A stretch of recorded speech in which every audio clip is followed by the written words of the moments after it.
rappeler nos intervenants pour la deuxième table ronde. Donc là, des chefs d'entreprise qui sont dans les entreprises familiales, mais avec des investisseurs externes. Alors j'appelle Patrick Blassel, donc, qui est l'investisseur bien connu, président d'Invest PME, François Cortinovis, qui est le président du groupe M+, Antoine Gérard, qui est le président du groupe IMI, et Pierre de Sury, qui est le directeur associé de FL Finance Développement. Messieurs, installez-vous.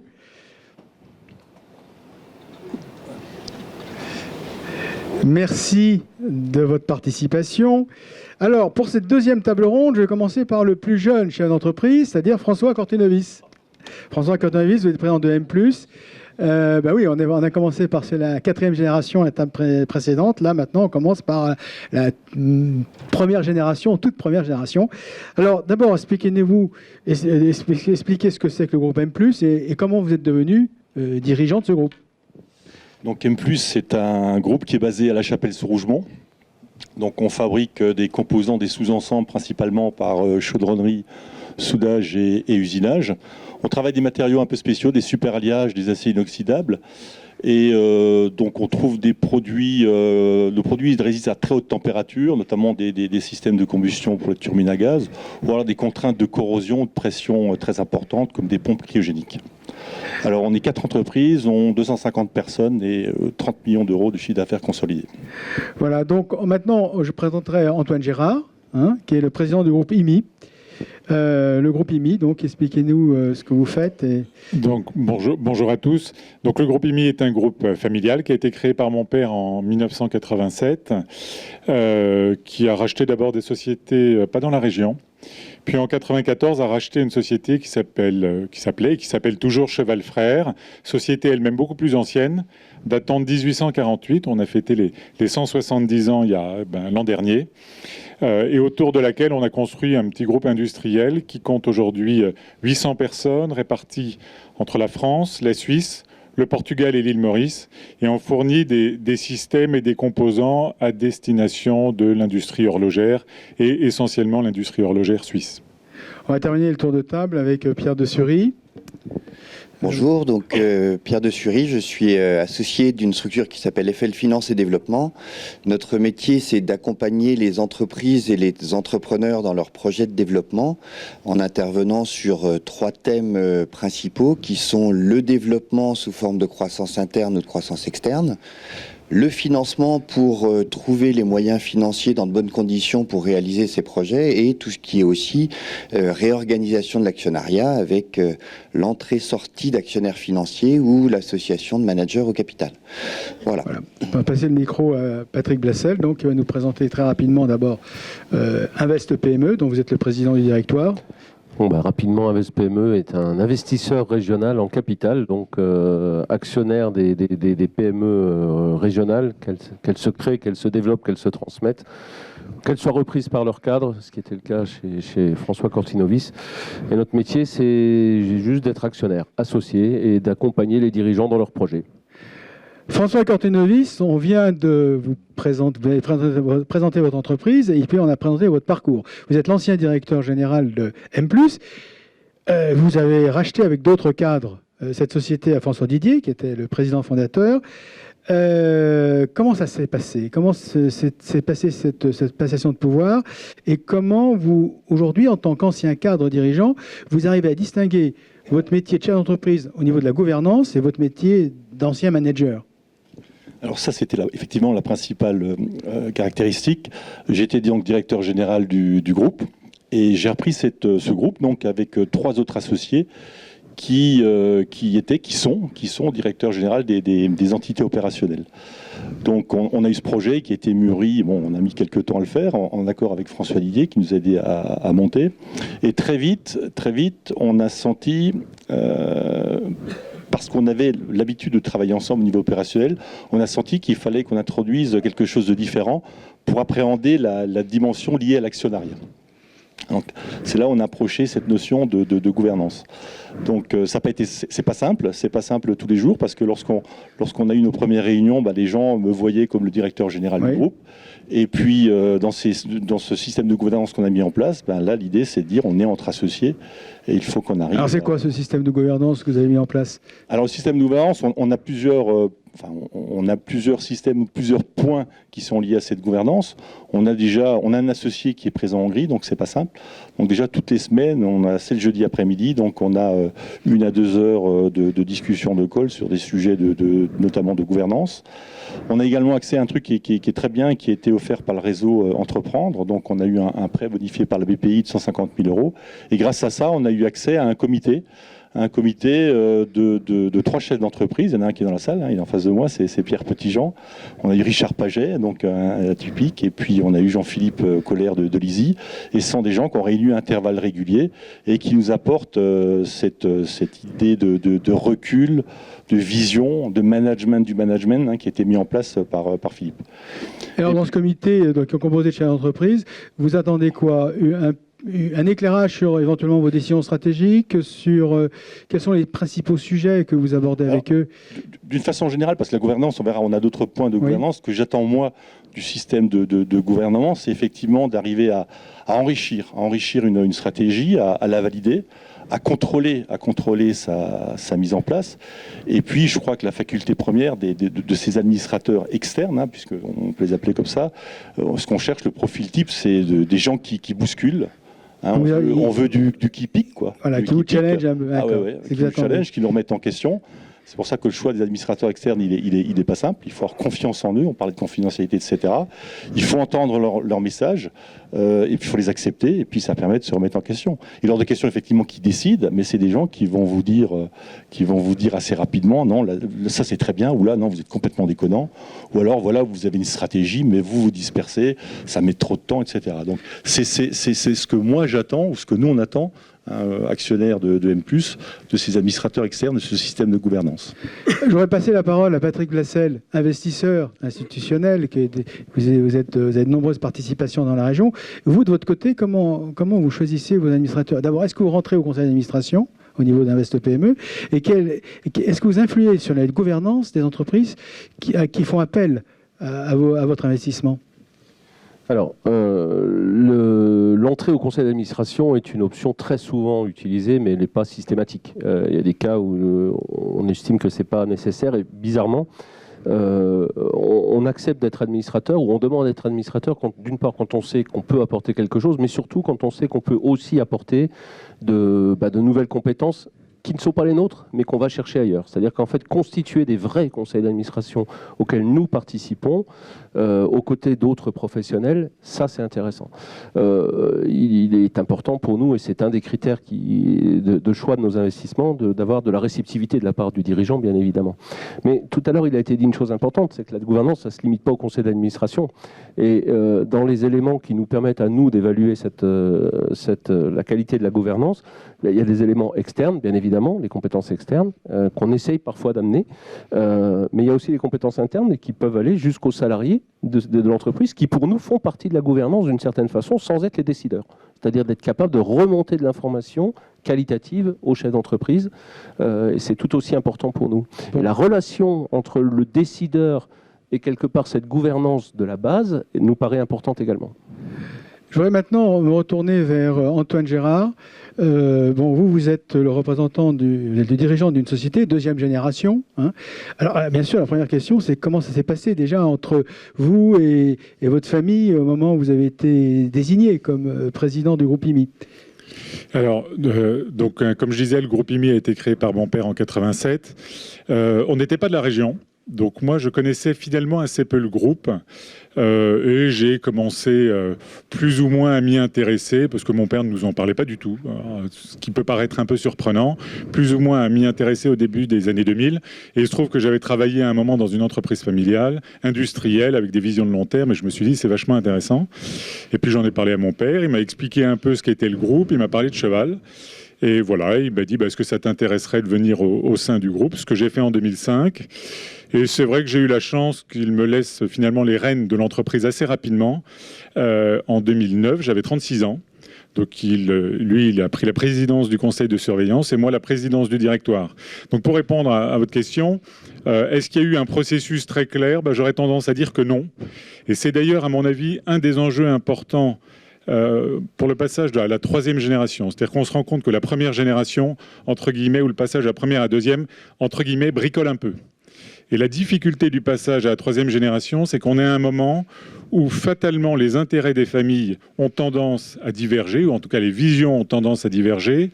Et là où ça marchait encore avec, entre guillemets, le patriarche, ou en tout cas la première génération, en disant, bon, ben, toi tu vas faire ça, ou toi tu vas faire ça, ou en tout cas donner la caution morale pour que ça se fasse, il faut vraiment construire une gouvernance de deuxième qui devienne une gouvernance de troisième génération. Et nous, on est en plein là-dedans.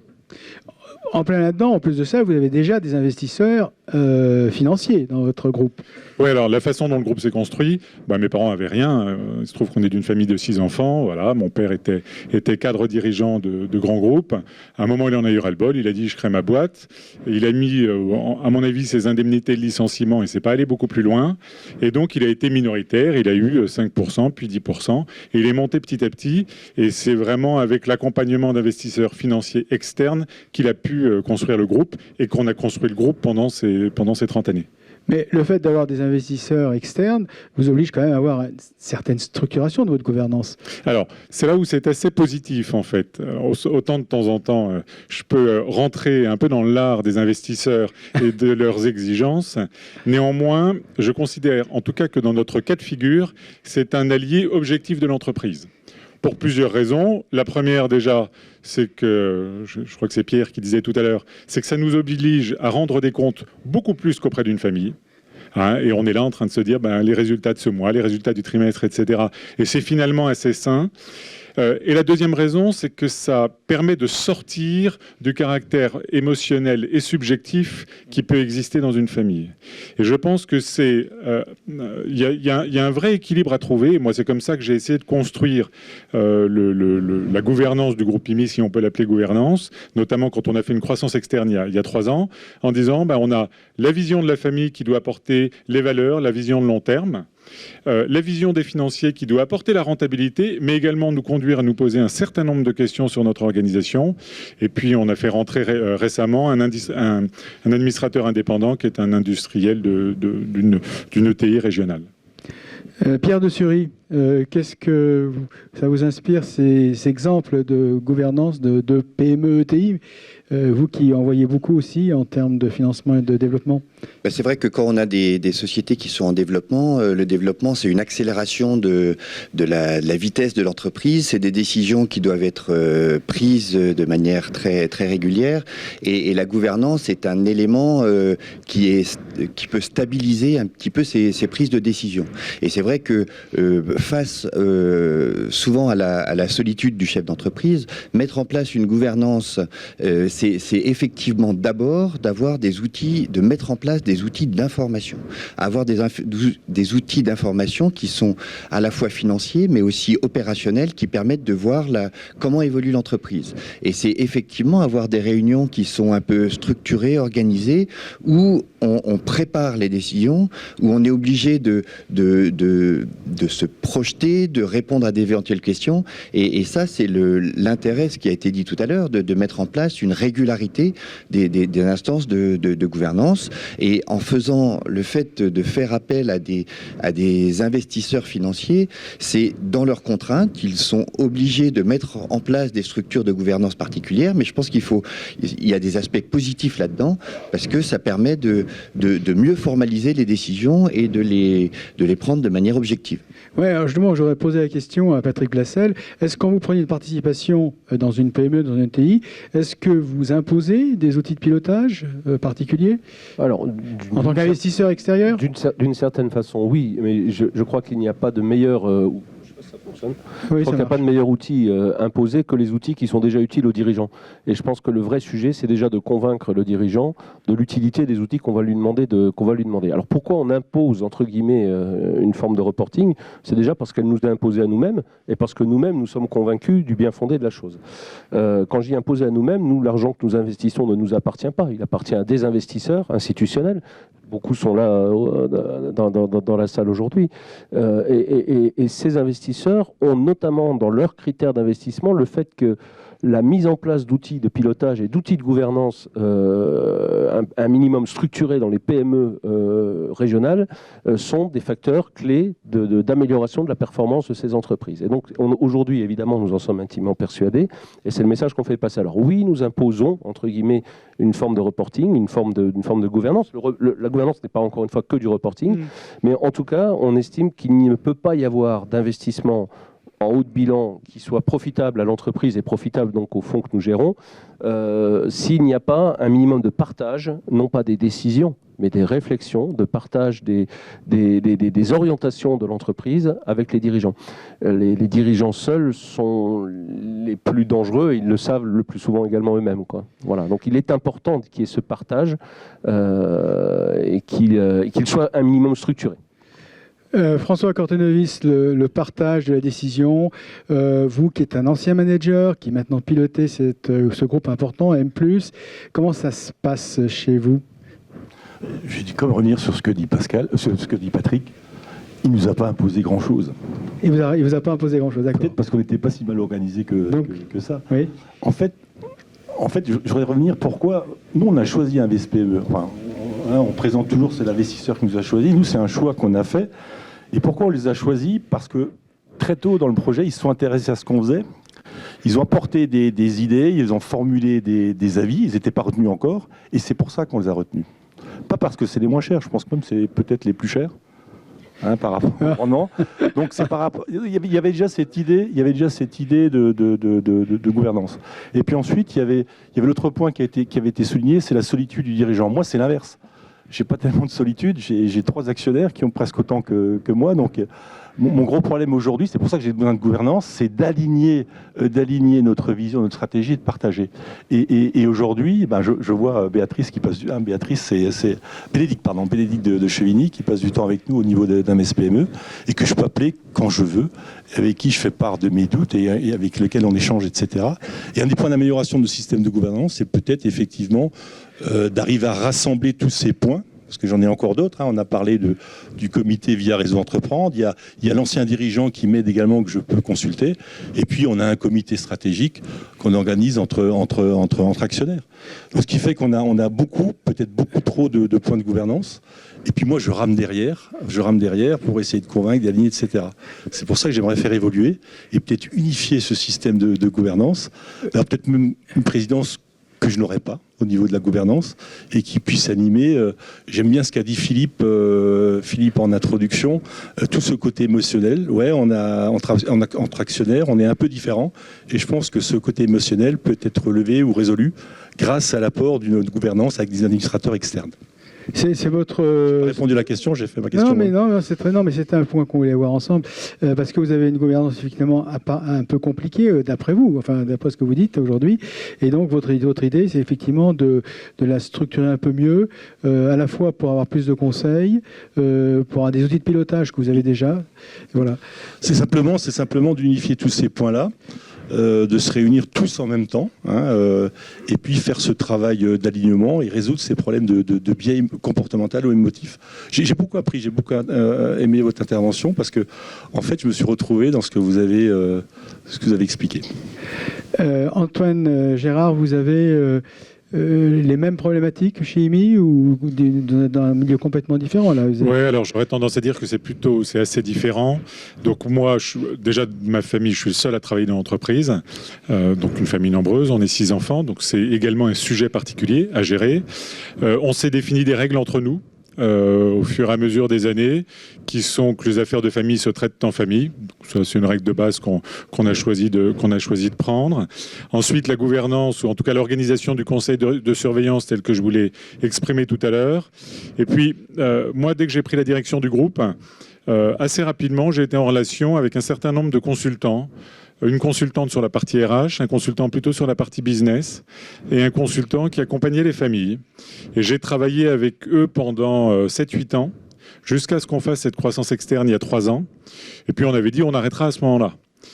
Et puis j'ai été pris par le temps après, je ne me suis pas réentouré tout de suite. Et je me suis rendu compte au bout de 2 ans à quel point j'avais commis une erreur et que j'avais vraiment du mal à prendre du recul par rapport aux situations. Donc je me suis réorganisé et j'ai mis en place un petit comité stratégique avec des consultants et avec vraiment l'idée de pouvoir me positionner au bon niveau, d'avoir des gens qui n'hésitent pas à me dire les choses, parce que lorsqu'on est dirigeant et pour peu qu'on tienne un peu à son opinion, à ses convictions, ben on fonce, puis on considère que ce qu'on pense c'est la bonne chose. C'est d'ailleurs bien pour ça qu'on le pense. Et des gens qui savent vous dire parfois ce que la famille vous dit, et vous dites c'est complètement débile leur truc, et ils vous le disent avec d'autres mots, d'autres façons de le dire. Et pas plus tard que vendredi dernier, j'ai complètement changé d'avis sur une situation notamment familiale, parce qu'un consultant, à un moment, il m'a dit « Oui, mais en fait, vous pensez exactement, vous réfléchissez à l'envers. » Et il me l'a dit différemment de la façon dont on me l'avait dit jusqu'à maintenant. Et je me suis dit « Ben ouais, je ne l'avais pas vu comme ça, effectivement. » Et j'ai vraiment changé, mais en 10 minutes de temps, du tout au tout, en me disant « Ouais, mais ça m'a ouvert la vue sur des choses que je n'avais pas imaginées. Donc, c'est intéressant de le faire comme ça. » Donc, vraiment, de pouvoir avoir des gens qui n'hésitent pas à vous dire les choses, à vous rentrer un peu dedans de temps en temps, même si ce n'est pas agréable. Et ça nous permet d'évoluer. Et en final, de faire vivre ou de marier un certain nombre d'opinions et de visions qui pourraient être a priori divergentes et qui se réunissent au centre, au service de l'entreprise. Les sujets que vous abordez avec vos consultants, c'est plutôt des sujets donc vous avez fait des acquisitions d'une croissance externe récemment. Ces sujets-là ont été abordés Alors, le choix de la croissance externe, non. Mais en l'occurrence, en achetant la société qu'on a achetée, le groupe a doublé de taille. Oui, donc, on est passé de 400 à 800 personnes. Et ça demande de travailler de manière différente.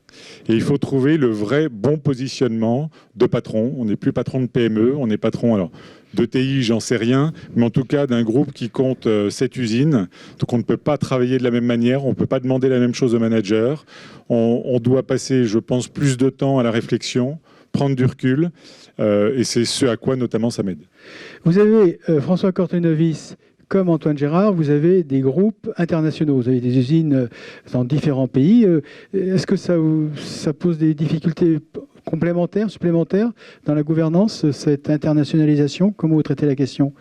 On a aujourd'hui des moyens visio qui permettent... On s'oblige déjà à se voir tous les actionnaires ensemble 2 fois par année. Et ensuite, on a ce point justement hebdomadaire. Ça peut paraître beaucoup, mais ça nous oblige à être tous ensemble par visioconférence pour échanger sur des sujets. Et chez vous, Antoine Gérard, cette internationalisation, est-ce qu'elle elle pose des difficultés particulières ou bien tous d'ici à Besançon? Non, l'internationalisation, justement, le fait d'avoir des sites à distance demande de travailler de manière particulière. Alors, je pense que c'est un peu différent de l'organisation que vous pouvez avoir, sachant que, pour moi, il y a vraiment la partie gouvernance qui, elle, généralement, est plutôt centrée au niveau du groupe. Et donc là, la réflexion de l'internationalisation ne se pose pas. Ensuite, c'est plus dans le management du groupe et les périmètres de responsabilité qu'on donne à chacun au niveau des filiales. Pierre de Sury, vous vouliez rajouter quelque chose sur ces 2 expériences? Non, mais on voit que dans le développement des PME, l'entrée d'un investisseur financier, c'est un élargissement de la gouvernance. Et à cette occasion, le fait de faire rentrer également des administrateurs indépendants enrichit quand même beaucoup les choses. C'est vrai qu'on peut avoir des questions de disponibilité, de connaissance de l'entreprise, mais on s'aperçoit qu'aujourd'hui, il y a beaucoup de gens qui font ça de manière professionnelle quasiment et qui apportent un regard nouveau sur l'entreprise et qui aident le dirigeant dans ses prises de décision. Et pour justement profiter de cette expérience, je reviens sur l'information qui est nécessaire à communiquer régulièrement, sur la préparation des sujets qui doivent être abordés. Et effectivement, ça leur permet de donner des choses qui sont très positives pour le développement des entreprises. Voilà, j'aurais donné le mot de la fin à Antoine Gérard, à la fois en tant que président du groupe EMI, mais vous êtes aussi président du réseau Entreprendre qui a pour mission de transmettre justement ces bonnes pratiques de gouvernance. Comment ça se passe, cette transmission de bonnes pratiques dans un réseau où il y a une grande diversité de types d'entreprises? Alors, effectivement, je suis président du réseau Entreprendre de Franche-Comté. Ce que j'aurais tendance à dire, ou ce que j'aime souvent dire pour le réseau Entreprendre, c'est que c'est d'abord et avant tout une communauté de chefs d'entreprise. Et que le grand intérêt du réseau, tu y participes, c'est de pouvoir rencontrer d'autres chefs d'entreprise à tous les stades de leur développement. Et finalement, ce dont on se rend compte, fondamentalement, c'est que les problèmes sont à peu près toujours les mêmes. Alors, il y a des problèmes de taille, évidemment. On ne gère pas de la même manière une entreprise de 10 personnes, une entreprise de 50 personnes, un groupe de 10 000 personnes sur plusieurs pays. Mais néanmoins, il y a vraiment des problèmes, des sujets fondamentaux qui restent les mêmes. Si on parle d'entreprise familiale, il y a des sujets qui sont liés aux entreprises familiales. La question de la gouvernance, on a tous des réponses différentes à la gouvernance, mais c'est comment on peut apporter un certain nombre de conseils, un certain nombre d'accompagnements au service d'un projet et construire cet accompagnement autour du projet. Et c'est vrai que le réseau Entreprendre, je crois, apporte beaucoup aussi bien aux lauréats, mais également aux membres, sur la nourriture commune qu'ils peuvent s'apporter. Et moi, je dois reconnaître à titre personnel que le réseau m'a beaucoup apporté par les discussions que j'ai pu avoir avec tous les patrons du réseau Entreprendre. En plus, on est une région plutôt industrielle, pas mal d'entreprises familiales, de gens qui ont été confrontés à un certain nombre de sujets et qui m'ont dit, bah oui, mais ça c'est normal. Déjà, première chose, ça c'est très important de le savoir. Le problème que tu rencontres, c'est un problème normal et on est tous passés par là. Je te apporte pas de solution pour le résoudre, mais en tout cas, déjà, ça fait du bien de savoir que c'est un problème normal. Et puis, voilà les choses qu'on peut imaginer comme type de solution. Et petit à petit, on se construit notre propre solution. Hein, on n'est pas a priori patron de PME, on n'est pas a priori patron de TI. C'est quelque chose qu'on doit construire par rapport à un projet, qui est le projet du chef d'entreprise et des actionnaires. Merci beaucoup à tous les quatre pour votre participation. Je vais appeler maintenant Viviane Netter.